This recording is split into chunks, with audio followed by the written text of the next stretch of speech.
अस्सलाम वालेकुम जी, मेरा नाम डॉक्टर सरदार दिलावर है और मैं एक जनरल एंड लैप्रोस्कोपिक सर्जन हूँ। आज हम जिस बीमारी के बारे में बात करेंगे उसको हम एंटेरिक फ़ीवर या टाइफाइड का बुखार या आम ज़ुबान में बड़ा बुखार भी कहा जाता है।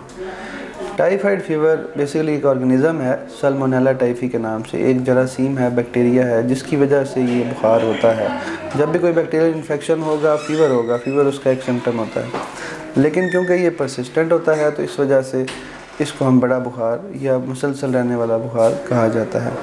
बदकिस्मती से हमारे मुल्क में जो टाइफाइड का स्ट्रेन पाया जाता है वो हमारे डॉक्टर्स की माल प्रैक्टिस और एंटीबायोटिक्स के बेजा इस्तेमाल की वजह से बहुत ज़्यादा रेजिस्टेंट हो चुका है।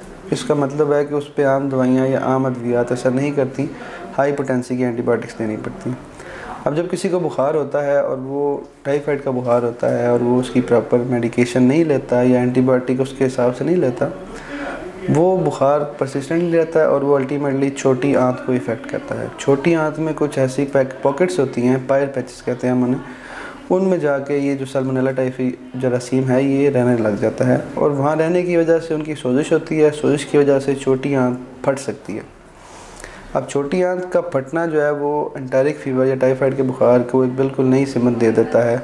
वो पेरिटोनाइटिस या पेट के अंदर इन्फेक्शन में कन्वर्ट हो जाता है। अब ये एक सर्जिकल एमरजेंसी है और फौरी ऑपरेशन या सर्जरी की ज़रूरत होती है, क्योंकि जहाँ से अंतरी फट चुकी है वहाँ से सारा मवाद जो है, गंदा मादा, वो पेट के अंदर गिर रहा है, इन्फेक्शन कर रहा है और वो ट्रीटेबल नहीं है दवाई से। उसके लिए सर्जरी ही हल है।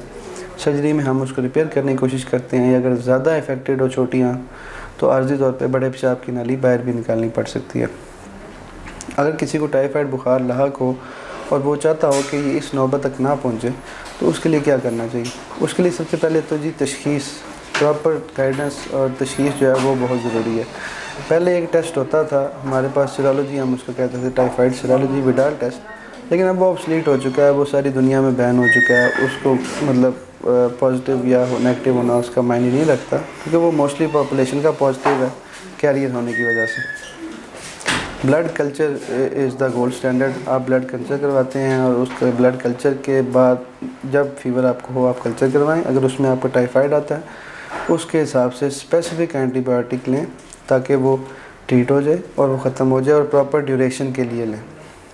इन केस अगर वो कम्प्लिकेट हो के अंतरी की इन्फेक्शन करता है, अंतरी में सुराख हो जाता है, तो वो एक बहुत ज़्यादा परेशानी भी बनती है। एक सर्जरी से भी गुजरना पड़ता है, उसके बाद स्टे भी प्रोलॉन्ग हो जाता है, दवाई भी खानी पड़ती है, उसके साथ साथ जिस्म पे चीरा भी लगता है। अगर ज़्यादा अंतरी की सूरत हाल ख़राब हो तो वो हमें पेशाब का रास्ता बाहर पेट के ऊपर भी एक बैग लगाना पड़ सकता है, जो कि आर्जी तौर पे इस्तेमाल होता है। बाद में हम उसको रिवर्स कर देते हैं।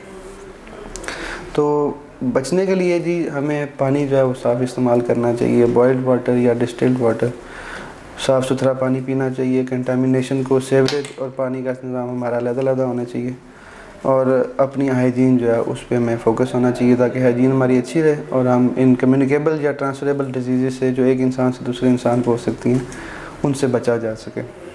शुक्रिया जी।